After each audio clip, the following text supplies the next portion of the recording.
Magandang umaga po, Profesor. Magandang umaga, Ted. Magandang umaga, DJ Chacha. Salamat sa panahon. Tiago. Good morning po, Professor. Thank you for being on the show. Ito nga po ang balita na gumulat sa ating lahat over the weekend matapos pong hulihin ng Estados Unidos si Venezuelan President Nicolas Maduro gamit po ang isang military operation at dinala po ito dyan sa New York para po sa kanyang kaso, para litisin. Siguro pinaka-basic muna, Prof, para mas maintindihan nating lahat. Meron ba talagang jurisdiction ang US courts para litisin po ang isang sitting foreign president kagaya po ni Nicolas Maduro? In terms of jurisdiction, supposedly meron kasi may mga precedent. Ang magulo dito, Chacha, is yung pagdakip. Kasi supposedly, under international law, this violates yung non-intervention at yung panghihimasok, no, ng isang bansa sa soberanya ng isang bansa. Pangalawa kasi sitting president si Nicolas Maduro, although officially hindi siya recognized ng Trump administration, but he is recognized by other states. Meron din kasi yung tinatawag natin na sovereign immunity. Alam natin 'yan na 'di ba yung ating nakaluklok na pangulo, meron din siyang sovereign immunity. Ganun din 'yon, no? Both domestic and international law. So therefore yung jurisdiction ng courts, maaari lang na-activate yon kung physically yung kanilang gustong tugisin na tao nasa kanilang jurisdiction o kanilang teritoryo, which is what happened. So therefore yung jurisdiction ng courts papasok lang kasi physically nasa US territory na si Nicolas Maduro at yung kanyang asawa, Cecilia Flores. Oo, so mas naiintindihan na natin ngayon na may jurisdiction, oo, pero yung way ng pagkuha nila, parang doon tayo nagkakaproblema. Kasi nga merong immunity po yung head of state dahil sitting president pa po siya sa ngayon. So dahil ibig sabihin po ba nito, tama po ba yung pagkakaintindi namin, illegal yung pagsapilitang pagdala kay Maduro sa New York? Sa tingin ko, yun yung gagamitin na depensa, no? And I think, at isipin natin, Chacha, no? Yung pagdakip, ginamitan ng tremendous military force, no? Ilang warships yung dineploy ng US. They destroyed yung air defense system ng Venezuela. So, hindi lang to ang excuse ng Trump administration is itong law enforcement operation, but it was a law enforcement operation that mobilized not only the police of the US and law enforcement agencies, but its armed forces that is used primarily for external defense and security. So kaya nga yung question dito is tama ba yung proseso nung pag-mobilize ng puwersa? Doon pa lang may violations na ng international law. Wag muna natin pag-usapan yung US domestic law kasi pag gagamit ng external military force ang United States, kailangan magpaalam ng presidente sa kanilang kongreso, no? Ginaya natin yan. Yung declaration of war nasa constitution natin is a power only vested to Congress, no? Not to the president. So, I think yung salasalabat na issue dito is also the use of tremendous military force, which is, of course, against the UN Charter. Kasi gagamit lang ng military force ang isang bansa sa ibang bansa kung may dalawang kondisyon. Unang-una, kung may UN Security Council authorization. Obviously, wala dito, no?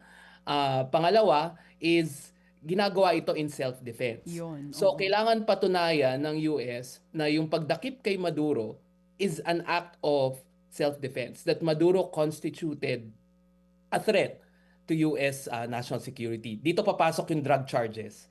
Parang dun sasabihin ng US na threat siya kasi he runs a narco-trafficking drug ring cartel, no?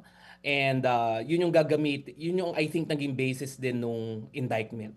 Yung binabanggit nyo po na UN Charter that clearly states na pwede kang gumamit ng military force kung, sabi nyo po, number one, may UN Security Council approval, and number two, if it's for self-defense, na malamang ay yan ang gagamiting depensa naman nitong Amerika. Ngayon, ano po ang pwedeng gawin dito ng UN, lalo pa nagbigay na ng pahayag si UN Secretary General Guterres at ang sinasabi po niya doon sa kanyang pahayag, deeply concerning and pwede raw maging dangerous precedent. Meron ba talaga silang pwedeng gawin sa isyong ito? Unfortunately, Chacha, no, alam naman natin nung nakaraang taon, marami ding giyera at conflict na nangyari. Ngunit absent yung UN Security Council, no? Yung nangyari sa Ukraine, yung nangyari sa Gaza, yung nangyari sa Iran, itong Thai-Cambodian conflict border din, largely absent in UN Security Council. At bakit kailangan UN Security Council? Kasi siya lang yung merong kapangyarihan to deploy or to oblige states to deploy their military in implementing UN Security Council resolutions. Nasa UN Charter 'yan. Ang nangyari lang, UN General Assembly resolutions na non-binding. Binding kasi yung UN Security Council resolution eh. Ganun sinet up yung UN. Unfortunately, no, sa UN Security Council may 5 permanent members diyan, meaning hindi sila pwedeng tanggalin. The rest of the members ng UN Security Council may term limits yan, no? Pero yung tinatawag natin permanent 5, kasama dyan ang US, Russia, China, France, and the United Kingdom, may tinatawag silang veto power. Meaning, pag hindi sila naging pumabor sa resolution, walang resolution na mangyayari. And nakikita ko na kahit maghain ng isang resolution dito sa Venezuelan issue, pihado, ibibito ito ng United States. So, anong epekto po nito sa credibility ng international law natin kung it's obviously under the rules na hindi pwedeng gawin pero ginawa pa rin at hindi ito yung first time na ginawa. Sabi nyo nga, medyo absent ang UN sa ilang mga sigalot sa iba't ibang mga bansa. So, parang nagkakaroon na ng kredibilidad yung international law system? Yeah. Unfortunately, Chacha, ito yung isa pa itong sa tingin ko pag-undermine, no, ng ating international, yung tinatawag natin sa international relations na rules-based international order, RBIO. Kasama diyan UN Charter, kasama diyan yung yung ating ginagamit parate UNCLOS, kasama diyan yung mga iba pang norms of international law. Sa kaswayaang palad dahil sa ginawa ng United States sa Venezuela, mas lalo nitong pinahina, no, yung international rules na supposedly ginagalang at pinapatupad ng mga bansa, lalong-lalo na ng mga maliliit na bansa na tulad natin. Kasi wala naman tayong nuclear weapons, wala naman tayong military. So bilang mga maliliit na bansa, no, yung tulad ng Pilipinas, nakasalalay tayo, no, sa international institutions and international law. At pag may mga superpowers like hindi lang naman US, 'di ba? Katulad ng ginawa ng Russia sa China, katulad ng ginagawa ng Russia sa Ukraine, katulad ng ginagawa ng China sa Taiwan at sa atin mismo sa South China Sea. Ang sinasabi ang mensahe lang nito na at present, no, ang sa usapin ng relasyon ng mga bansa, mas nananaig yung kapangyarihan kesa sa diplomasya o legitimacy. Anong pwedeng gawin para po sana manumbalik yung parang yung bisa po nitong international laws natin? Kasi sabi nyo nga medyo delikado ito para sa maliliit na bansa. Lalo pa tayo, meron tayong, 'di ba, may sigalot din tayo with China sa issue po ng West Philippine Sea. So what can UN do para hindi na po ito masundan pa? Sa tingin ko, supposedly kasi itong tinatawag natin na international laws, international institutions like the UN, malaki yung responsibilidad ng mga bansa tulad ng US sa pagpapatatag at pagdedepensa nito. Kasi sa totoo lang, Chacha, sila naman nagtayo nito, no? Kasama tayo, no? We're a founding member of the UN. Kaya nasa interest natin na patatagin at wag pahinain yung United Nations at international law. Maraming international laws, pumirma tayo, no? Niratipika natin yan. So therefore, nakadikit yung ating pambansang interes, no, sa pagdedepensa nitong mga to. Unfortunately, ang sinasabi nito kasi mukhang yung mga great powers like US, Russia and China had no interest at present in defending uh, the international rules based order at yung UN Charter. Mukhang yung burden nakasalalay dito sa mga maliliit at yung mga tinatawag natin na middle-sized power. So, ang pwede natin gawin siguro is magbigkis-bigkis, magsama-sama uh, kahit wala sa interest ng mga malalaking bansa, yung mga maliliit at yung mga middle-sized countries, baka pwedeng magtipon-tipon, magsama-sama at i-defend itong order na to. Kasi kung hindi, lahat ng mga bansa na yon maapektuhan negatively. Pero paano nga po natin yun magagawa kung tayo ay maliit na bansa lamang at kung ang mga hindi sumusunod sa international laws ay katulad ng mga bansang Amerika, China at Russia? Can we do it? Tayong maliliit na bansa? Uh, of course, no, if we're matching force by force, military force or economic power, uh, malalaking mga bansa to, no? Russia, US, China. Pero sa aking karanasan, no, sa pag-aaral ng international relations, no, mahalaga rin kasi yung kredibilidad at reputasyon kahit malakas na bansa ka. How you are perceived by other countries also matter, no? Kaya sa tingin ko, importante na yung hindi rin tayo hati-hatiin, tayong mga maliliit and middle-sized countries kasi pwede namang ang gawin na lang ng mga maliliit na bansa mag-agree na lang, no? Sumabay na lang, kumampi na lang dun sa mga malalakas na bansa. Pero ang lalabas doon mas lalo mong bibigyan ng bigat yung notion na ang nasusunod lang sa international relations yung malalakas na bansa. So, sa tingin ko may katulad nung nangyari sa Ukraine, no? Walang UN Security Council resolution doon, pero may UNGA General Assembly resolution. In fact, bumoto tayo condemning the aggression, no? Kahit nakaupo pa nun yung dating pangulo at hindi siya pabor doon sa posisyon, bumoto yung Philippines condemning the aggression. But it sends a signal to the big powers na kung kaya nyong gawin yung gusto nyong gawin, pero yung mga kahit kami maliliit na bansa, we will stand by international law and the international rules of the game. And hopefully, no, magkakaroon ng mga leadership changes dito sa mga malalaking bansa na to and their policies will change back to yung mga nakagawian na nilang polisiya defending the rules-based order. Sige, so bago natin tunghayan tong mga ehemplong ito, no, yung Russia sa Ukraine and possibly China sa Taiwan, yun lang munang katwiran itong si Donald Trump na ito kasing mag-asawang ito, narco-terrorism ang ginagawa nito. At ito'y malaki sila, ang bansang ito sa pangunguna nitong si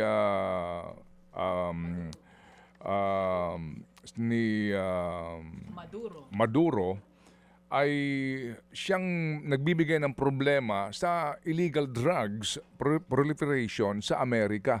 Yung ganun pangangatwiran na ito ay police matter na gusto namin resolbahin, paano natin dapat tanggapin ito? Alam mo Ted, walang basihan by fact na karamihan ng droga sa US galing sa Venezuela. In fact, kung merong dapat na na bansa na tutukan in terms of yung mga droga na pumapasok sa US, yung kapitbahay niya, yung Mexico, no? And to a certain extent Colombia. But hindi naman kinidnap yung pangulo ng Mexico, pangulo ng Colombia. Ang sinabi, although winarningan ni Donald Trump, no, yung current Mexican president, no, na baka ikaw yung next, no? But Ted, kasi ang issue nitong Venezuela, medyo malalim to, hindi lamang to droga, may dalawang anggulo pa dito, yung langis, of course, matagal na yan kasi yung impluwensya ng Amerika sa langis sa Venezuela natigil nung naging presidente si Hugo Chavez. Ito yung presidente ng Venezuela before Maduro noong 1998. And since then, nahihirapan yung US to access Venezuelan oil. At yung Venezuela naman, under Maduro, mas lumalapit sa Russia and China, dun siya nagbebenta ng maraming langis at hindi yun pabor sa US interest. Pangalawa, ideolohiya. Kasi under Maduro, nag-i-implement siya yung tinatawag nating socialism na ideology na malapit sa Cuba. Isa rin yan na bansa na tinututukan ng US. So I think yung droga, in fact, dun sa indictment, hindi nga nabanggit yung fentanyl na word, no? Ang nabanggit cocaine or something. But hindi ito based sa data. And as we have heard President Donald Trump, mas maigting yung emphasis niya, no? Yung pag-control sa oil ng Venezuela. No? At sa tingin ko, napakalaking factor doon, no? Kung bakit nangyari ito, no? Kay Maduro at nangyayari ito sa bansang Venezuela. So maaari nating sabihin na dito umabuso na naman ang Estados Unidos sa kanilang kapangyarihang militar para gawin ito sa isang sovereign country like Venezuela. Is that accurate? Well, Ted, may kasaysayan naman ng US dyan, no? All around the world. And in fact, kung babalikan pa natin ang kasaysayan, ang unang Venezuela, meaning yung action na ginawa ng US sa isang bansa, no? Una niyang ginawa yan sa Pilipinas nung Philippine-American War, no? Yung pagdakip kay Aguinaldo, 'di ba? Etc. Tapos maraming naulit at naulit to, no? Kumbaga, kaya nga yung parang nung nangyari sa Venezuela, ang naisip kagad namin is ang US talagang hirap na hirap siya na wag gawin yung traditional niyang ginagawa, yung magkaroon ng military intervention sa mga bansa, patatalsikin yung nakaupong gobyerno, tapos aakalain na ganun lang kadali na magiging stabilisado at magiging demokratiko yung bansa. Nakita na natin yung trahedya ng Iraq, Afghanistan, Vietnam, etc. At nung sinabi ni Donald Trump na kami magpapatakbo ng Venezuela, Ted, kasi nakapunta ako dyan sa Venezuela, no? Isa yan sa bansang pinag-aralan ko for my PhD na pumunta ako dyan noong 2013, na interview ko yung mga politiko at mga general sa Venezuela. Napaka-divided na country niyan. And ang fear ko is, while now, marami nagse-celebrate, but it can open up more conflict kasi marami pa ring loyalist marami pa ring kakampi to si Maduro So at they will likely resist, no? US presence in the country. So kumbaga gagaya ng mga nangyari doon sa ibang mga bansa na pinanghimasukan ng Estados Unidos, nagkaroon ng civil war, nagkaroon ng napakabigat na problema sa seguridad ng bansa, tapos iniiwanan na lang nila. Hindi nasa kasaysayan din naman 'yan, 'di ba? Nung hindi nila ma-manage 'to, iiwanan nila. Yun nga po. Kasi, Ted, madaling magpatalsik madaling gumamit ng dahas. And the US is, of course, the biggest military power in the world. Kayang-kaya nilang durugin ang kahit sinong nakaupong gobyerno, no? Pwera na lang siguro kung may nuclear weapons, no? Medyo aatras sila doon.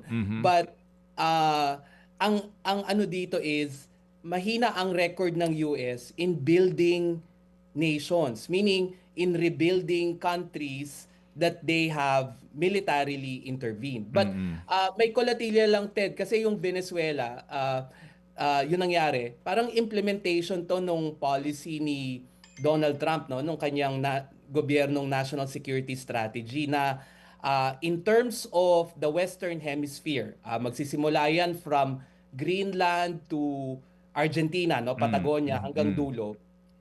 Kino-consider to ng US na teritoryo nila, or pwede natin, hindi naman teritoryo, meaning sphere of influence. Yung tinatawag natin na pagdating dito sa Americas, both North and South, the only superpower that should dominate America. So, unfortunately, ang sinasabi dito ng yung ganitong klaseng doktrina, no? Ang tawag diyan sa US foreign policy, yung Monroe Doctrine, kasi finormulate yan ni US President Monroe, no?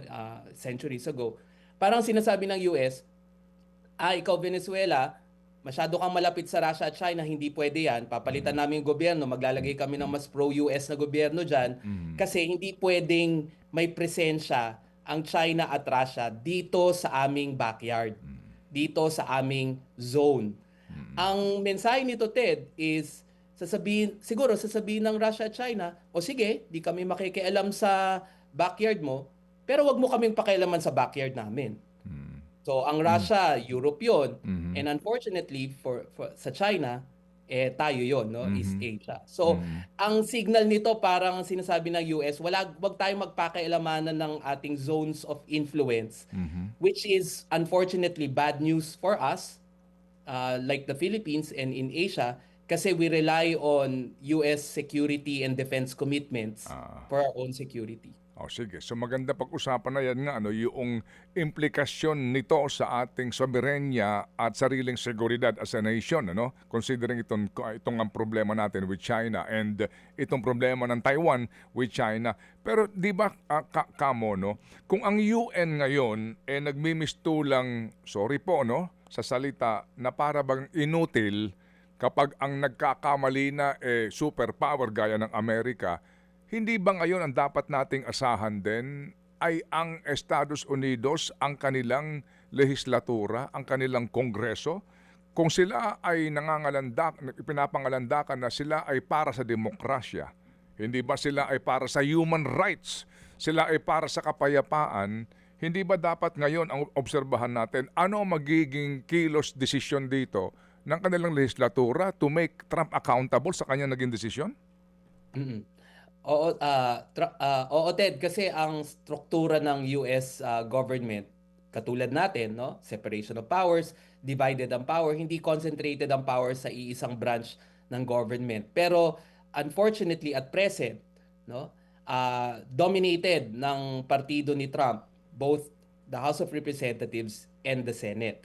And therefore, mahihirapan yung opposition party, yung Democrat Party, to assert and to hold even inquiries and ask accountability over this action of the US and its foreign policy. Medyo mayroon ding complication to, Ted, kasi nung 'di ba yung si Trump America first siya, yung kanyang MAGA, part nung MAGA base yung tinatawag natin mga isolationist. Anong ibig sabihin nun? Ito yung mga Amerikanong politiko at mga Amerikanong grupo na ang gusto nila sa Amerika, wag makialam sa usapin at sa mga galawan ng ibang bansa at tumutok lang domestically. Kumaga parang sinasabi nila, ang dami na nating problema dito sa Estados Unidos, tas yung US, parati na lang nasa labas, kala mo policeman of the world, puro palpak naman. In fact, marami doon yung bumoto kay Trump, yung ganung klaseng sentimiento. Ngayon, mahirapan silang i-reconcile yung itong nangyari sa Venezuela kasi ito yung pinakaayaw nilang gawin ng Amerika. So, I think magandang tignan kung magkakaroon ng pagbabago sa komposisyon ng US Congress dahil may papalapit na midterm election sila. And if magkaroon man ng ibang komposisyon, meaning mabalik sa Democrats yung majority either ng House or ng Senate o ng pareho, baka magkaroon ng mas pag-uusig o mga inquiries dito sa ginawa ni Trump sa Venezuela. Kasi yung pagdakip kay Maduro, Ted, huling action na lang to. We know from news na nagpapasabog siya ng mga barko coming from Venezuela for months. So parte pa yun nung mahabang, I think, issues na ilalapag kung sakaling yung Kongreso sa US magbago ng komposisyon. Ano ang take mo dito sa bagong pahayag na naman nila Trump na we need Greenland? At ang sinasabi niya, we need Greenland from the standpoint of national security. And Denmark is not going to be able to do it. Kasi nga ngayon, ang Greenland, sa pagkakaalam natin, Professor, ay kumbaga ang jurisdiction, bagamat siya ay independent state, pero yung kanyang historical na pangasiwaan ay nanggagaling sa Denmark. Ted, consistent to dun sa kanyang hemispheric defense. Meaning, yung lahat na nangyayari sa Western Hemisphere. Kasi yung Greenland, official, pag hinati mo yung hemispheres, parte siya ng Western Hemisphere. No? So, parang pwedeng sabihin natin na consistent to, no, doon sa kanyang national security strategy na dapat kontrolado ng Amerika, ng United States, lahat na nangyayari sa Western Hemisphere, no? And this includes Greenland. Sinasabi na this is in the name of national security kasi ang sinasabi ni Trump, marami daw mga mga Russian and Chinese presence sa Greenland. Pero sa tingin ko parte yung defense half lang yon nung motivasyon, no? The other half I think is minerals, no? Critical minerals and oil kasi alam naman natin na fixated si Trump sa rare earths, yung critical minerals na to at napatunayan na maraming reserves nito at deposits sa Greenland. And therefore, yung kanyang sinasabing in the name of national defense, hindi lamang dahil may Chinese presence, but yung rare earths kasi tsaka critical minerals, importante yan sa pagtatayo ng lahat eh. Mapa cellphone yan, mapa mga aircraft, no? Warships. So, dominante ng China yung supply at yung market nitong rare earths na to. At therefore, si Trump, hinahanap niya sa ang mga parte ng mundo, malapit man sa US territory o hindi, ang meron nito at kung pwede at kung kaya at kakayanin ng US, mapunta sa atin tong mga to. In fact, yun yung sa Venezuela, ganun din. May rare earths din kasi dun eh. Pero kasi itong Denmark ay bahagi nga ng European Union at ang pahayag na ito ni Donald Trump yumanig sa EU at nagkanya-kanya silang statement nga na hindi ito nakakatulong para sa kapayapaan ng mundo. At nagkakaroon ngayon ng agam-agamang iba sa maaaring takbo ng isip ni Donald Trump. Totoo yan, Ted. But let's remember, ginawa din naman niya yun sa Canada, di ba? Na yung Canada maging 51st state na, no? And nahihirapan ng European Union na mag-navigate dito sa issue na to ng Greenland. Kasi the US is its closest ally, no? Ang masaklap dito, Ted, yung mismong ally mo, yun yung nagiging threat sa'yo. That is what I call very tragic. Kasi supposedly, yung allies mo, kakampihan ka eh. Poprotektahan ka at hindi i-violate yung sovereignty mo, i-ensure na yung national interest mo protected and promoted. Pero sabi ko nga, what kind of world are we in when allies themselves are the threats to one's national security? Dito na tayo humantong, Ted, especially if you have a president like Donald Trump in the White House. Ano ang implikasyon nitong ginawa? Well, alam naman natin yung history nitong Russia at saka ng Ukraine, no? Ang claim nila kayo ay sakop ng teritoryo, no? Ng USSR. At meron silang mga sinasabi pa na mga nagdaan pa nilang mga issues. Ganun din naman sa China at saka sa Taiwan. Ano ang implikasyon nito sa atin kung marapati ng China na okupahan na ang Taiwan at sabihin nila yung mga pangangatwiran nitong maging ni Donald Trump. Tapos tayo ngayon bilang kaalyado ng Amerika at malapit sa Taiwan at kaalyado rin ng Taiwan, ano mangyayari sa atin? Ang Ted, parang ano yung nangyari sa Venezuela, parang ang signal na binibigay ng US sa mga bansa tulad ng Russia at China is that pwede nyong gawin yung anong gusto nyong gawin, no? Kasi hoda na yung international law at rules of the game sa inyong sphere or zone of influence. At masamang balita to sa mga maliliit na bansa na tulad natin na unfortunately nasa zone of influence at malapit dito sa China. Kasi Ted, kung may teknolohiya lang, pwede siguro nating hilahin yung sarili nating bansa away, no, from where we are right now. But unfortunately, our geography is our destiny. Hindi natin pwedeng baguhin yung geografiya natin. We have to deal with it. Kaya lang, sa tingin ko, Kaya nga importante na mapaigting natin yung relasyon natin sa ibang bansa, hindi lamang sa United States in terms of security and defense. At mukhang merong progreso dito na ginagawa yung Marcos Jr. administration. No? Alam natin na tumitibay yung relasyon natin sa mga ibang bansa tulad ng Japan, Australia, Canada, etc. So, hindi ito magiging kapalit, no, ng US alliance kasi napakalaking bahagi ng US alliance sa ating national defense and security. Pero in the meantime, while you have a Donald Trump in power, this is the best thing that we can do, no, na baka sakali itong mga maliliit, itong mga middle-sized countries na to na meron naman defense capability, maaari tayong magkaroon ng kooperasyon at magkaroon ng pagtutulungan.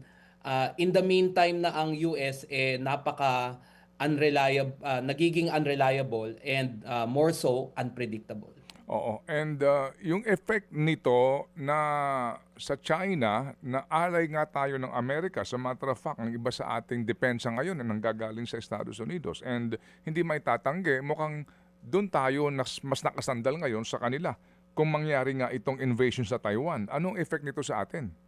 Ay, malaki, Ted, no? Unang-una, kaya nga sa atin, no? Kasi sa Southeast Asia tayo yung pinakamalapit sa Taiwan eh. So kung magkakaroon man, no, ng military conflict sa Taiwan, unang epekto sa atin, no?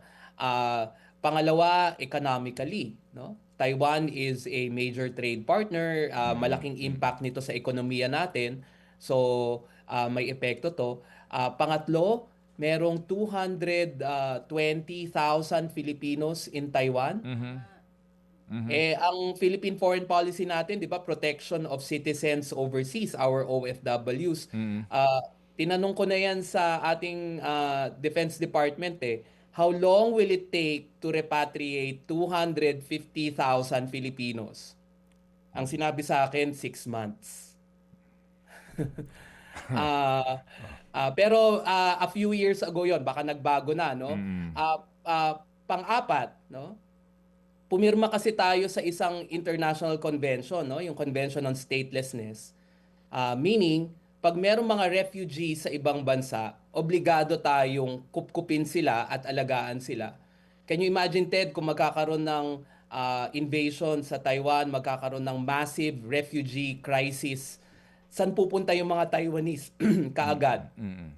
Batanes. At paano natin sila matutulungan at kukupkupin? Saan sila ilalagay? You're talking about millions of people who might flee the country because of ang hope ko lang, Ted, sa gobyerno natin, someone or a lot of people should be losing sleep and thinking about how to deal in case China activates its reunification promise. No? Kasi sabi ni Xi Jinping, it will eventually happen. No? I hope prepared tayo kasi tayo yung unang mapuputukan, no, kung may mangyari sa Taiwan. Oh, sige. So again, to summarize, Professor, ano ang effect nito sa mga Pilipino, itong ginawang ito, para lang mas mag-iwan tayo ng malinaw na kaisipan sa ating mga tagapakinig at mga manonood. Ano ang effect nitong ginawa ng Amerika na pagdukot dito sa leader ng Venezuela?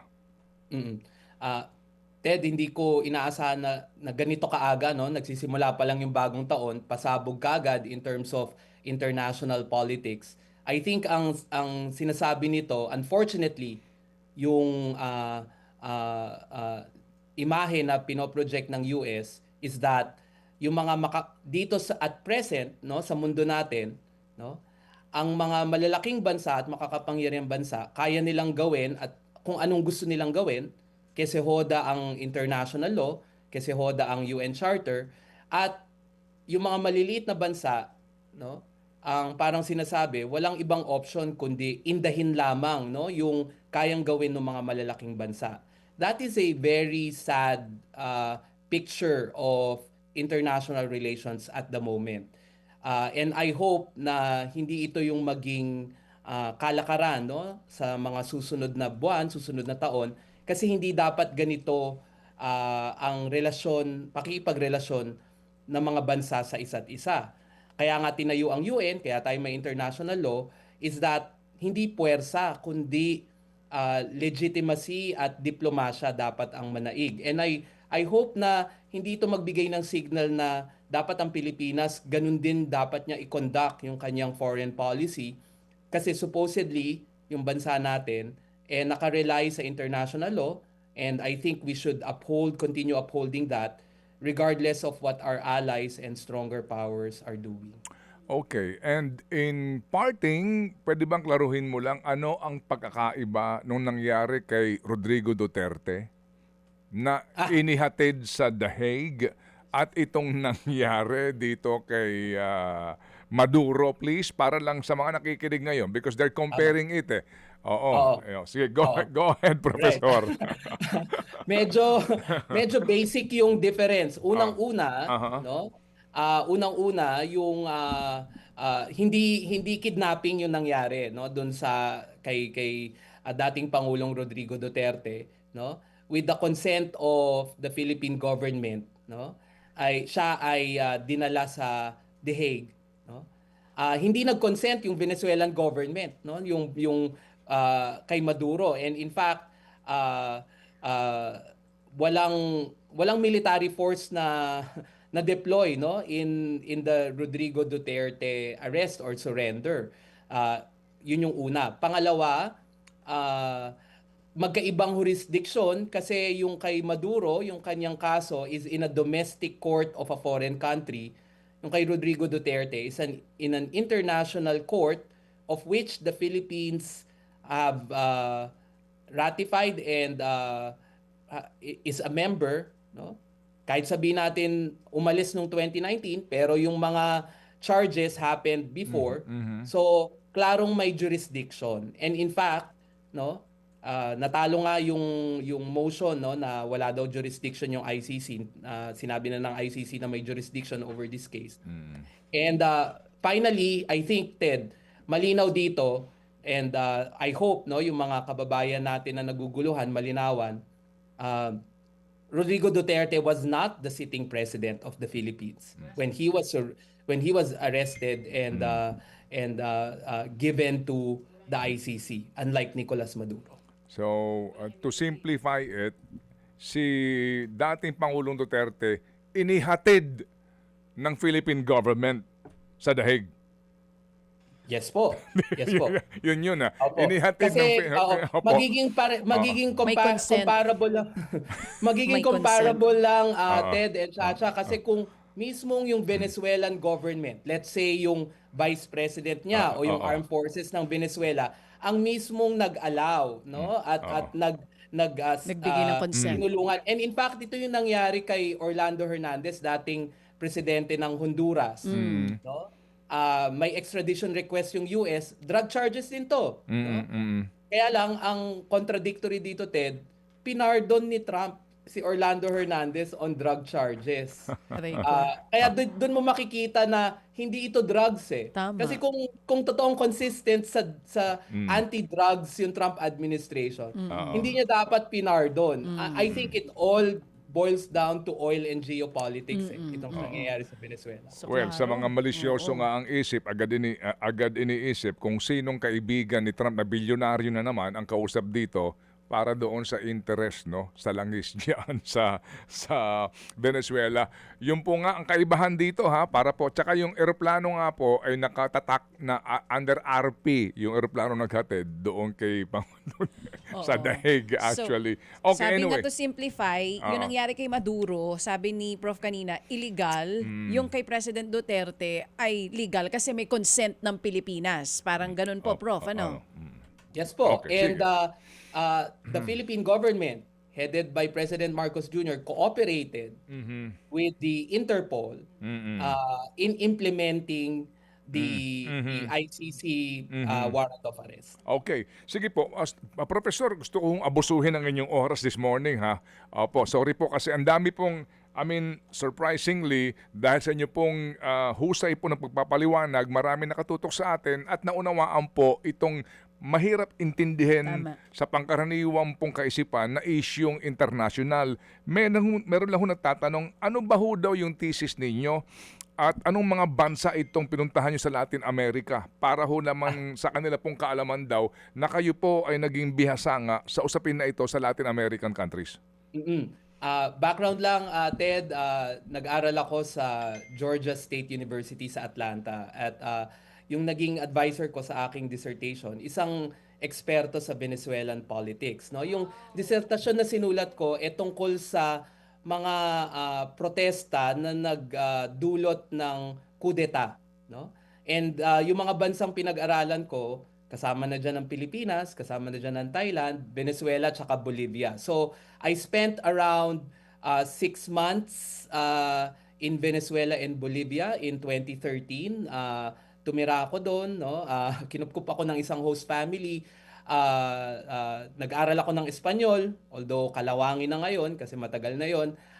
And interviewed a lot of politicians, military officials, mga NGO, civil society leaders, kasi gusto kong pag-aralan bakit may mga pagkilos o mga protesta ng civil society, bakit in some cases nagdudulot to ng pagpapalit ng gobyerno, bakit in some cases hindi siya nagdudulot ng gano'n, no? At yung kaso sa Venezuela na pinag-aralan ko, yung kudeta laban kay Hugo Chavez noong 2002.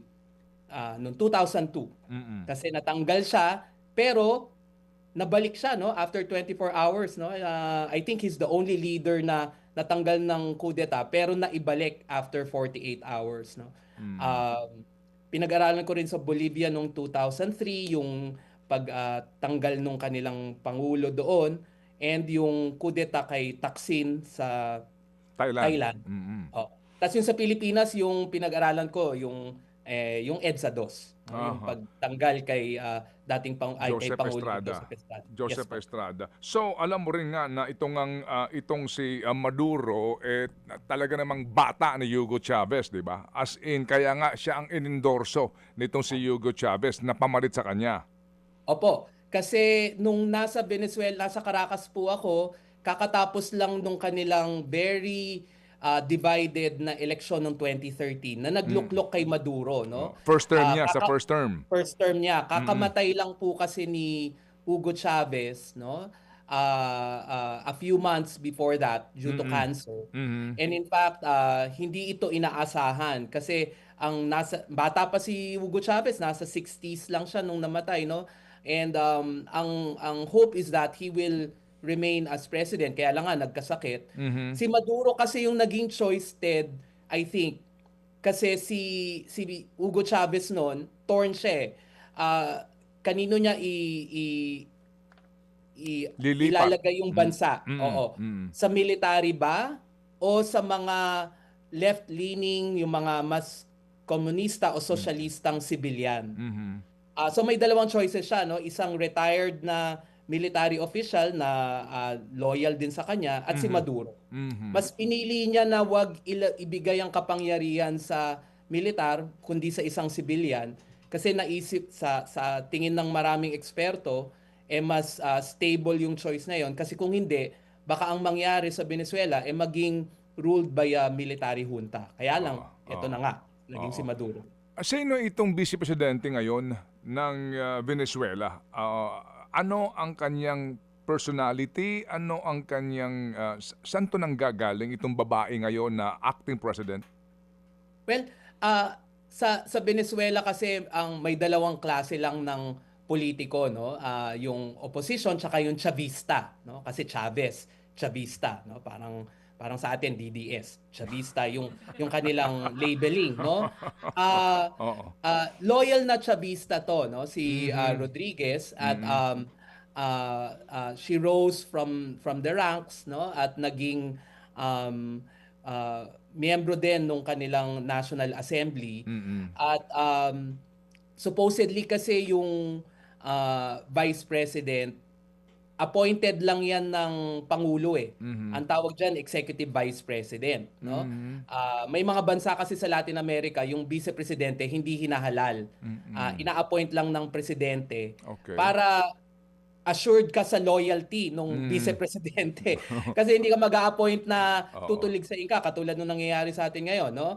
So, si Rodriguez, talagang ang loyalty niyan kay Maduro, no? Hindi sa partido, no? And therefore, nakikita natin 'yon, no, sa mga statements niya. Although ngayon medyo nag-mellow siya, no? Ang sinabi niya, she is now willing to cooperate with the US. Baka sa tingin ko baka natakot or Oo. tinakot, no? Um, and therefore she is holding the fort, but ang importante dito, marami pa ring loyalista kay Maduro ang nasa gobyerno ngayon ng Aha. Venezuela, Aha. and therefore ano ba 'yan? Tatanggalin din ba 'yan? Aha. Hindi Oo. natin alam. Okay. Gaano katalamak, sorry ha, gaano katalamak ang problema sa illegal drugs sa Venezuela kumpara sa Colombia? Kasi sa Colombia may mga Pablo Escobar na mga napapanood tayo ng mga, 'di ba, ng mga dokumentaryo. Sa Venezuela, gaano katalamak ito at ito bang gobyerno nila ay narco-politics na talaga as in pinatatakbo na ng mga drug lord? Ah, Ted, hindi gano'n kasing lala ng Colombia kasi ang Colombia ay manufacturer ng cocaine. Ang Mm. Venezuela kasi mas given yung lokasyon niya kasi nasa tip siya nung South America, no? Kasi Venezuela Mm. dito, Mm. nasa kaliwa niya yung Yung Colombia. Mas nagiging transshipment point siya eh. Kasi may access siya sa Caribbean Sea and therefore papunta ng Florida. So, sa tingin ko, yung drugs isa lamang elemento ng gray o dark economy ng Venezuela. Kasama diyan yung langis eh. Kasi sa tingin maraming reports na nagsasabi na yung mga ibang opisyal ng Venezuela nagsasmuggle din ng oil, no? So at hindi lang drugs. So I think yung drugs is only a minor element, no, in Venezuela. Maraming smuggling na nangyayari sa Venezuela because it almost imports everything. Aha. Kasi nga nakasalalay ito sa oil. Nung nasa Caracas ako, may toilet paper crisis, no? Bawat tao ang pwede lang bilhin 2 rolls ng toilet paper. Kasi yung mga smugglers, gagawin nila, iaano nila yung supply para tumaas yung presyo, tapos kikita sila doon. Ginagawa 'yon sa lahat halos ng produkto sa Venezuela, no? Oo. Pagkain, Oo. toilet paper, etc. Ang pamumuhay ba ng tao sa Venezuela ay mahirap kumpara sa bansa natin? Kasi nga ang sinasabi, ito ang may pinakamaraming oil reserve, talo ang Saudi Arabia. And oil producing nga ito supposed to be mayaman ito. Ano ba muna ang ating paghahambing sa poverty sa usapin ng kahirapan sa Venezuela? Bagamat sila ay mas makakaunti kaysa sa atin, oo. At bakit gano'n ang sitwasyon? Yun yung trahedya doon, Ted. Mayaman sa langis. Kaya lang may tinatawag tayo na resource curse, meaning minsan yung bansa na mayaman sa isang natural resource hindi to yumayaman, no? Tulad yan ng mga diamond economy sa Africa, for example, no? So, sa Venezuela kasi ang nangyari, nakarely siya sa oil, pero yung presyo ng oil kasi tumataas, bumababa. So pag mataas, wow, parang Pasko, araw-araw, no? Talagang nagpapamudmud ng pera, no, yung Venezuelan government. Pero pag bumaba naman yung presyo, no? Patay naman sila in terms of yung kanilang economy. Kaya nga importante na diversify. Humirap yung buhay, Ted, sa Venezuela, lalo na nung after maging presidente ni Maduro. Nung nandun ako, medyo mahirap na in terms of security, no? In terms of public safety kasi Peace and order. peace and order, no? Yung host family ko ang bilin sa akin, dapat nasa bahay ka na before lumubog yung araw kasi hindi safe sa kasi mukha kang foreigner. Ibig sabihin meron kang dolyares, pwede kang kidnapin, kunin yung pera sa at pwede kang patayin, no, all of a sudden, no. So unsafe yung city of Caracas. Pero ang sabi naman ni Hugo Chavez, unsafe lang yan sa mayayaman. Yung mga mahihirap, hindi yan unsafe. So, para kay Hugo Chavez noon at kay Maduro, okay lang yan, nakawan nyo yung mayaman kasi ninakawan naman nila tayo. Ganun yung nangyayari, no? And but under Maduro, humirap ng humirap, nagkaroon ng hyperinflation, 1,000%. Oo. People were getting hungry, no? Ang running joke nga, people were getting thin because of the Maduro diet kasi wala na halos makain. And it is such a tragic case. Kaya yung mga nagse-celebrate ngayon ng Venezuelans, naiintindihan ko yon kasi humirap yung buhay under Maduro. Okay, so Professor, much that we'd like to ask you more questions. Mukhang baka sobra na pong aming kinain po na panahon sa inyo pong schedule this morning. Kami lang po'y lubos na nagpapasalamat sa inyo. Mas nauunawaan po namin ngayon ang sitwasyon sa Venezuela at ang implikasyon nitong pangyayaring ito sa buhay nating mga Pilipino. Professor, mabuhay ka at sa uulitin po. Maraming salamat, Ted. Maraming salamat, Chacha. Magandang umaga. Mga kapatid, brothers and sisters, saan ka pa? Dito na tayo sa totoo. Dito na tayo sa True FM. Mga kapatid, mag-subscribe and follow po kayo sa social media accounts ng True Network PH. Yan po kami, hanapin nyo lang True Network PH, Facebook, Instagram, YouTube, TikTok, and podcast. Mapa Apple or Spotify man yan, mahahanap nyo kami. Lahat ng mga napapanood at napapakinggan nyo po sa programa, nasa social media accounts namin yan. So, paano mga kapatid? See you sa social media! Dito tayo sa totoo, tunay at tapat.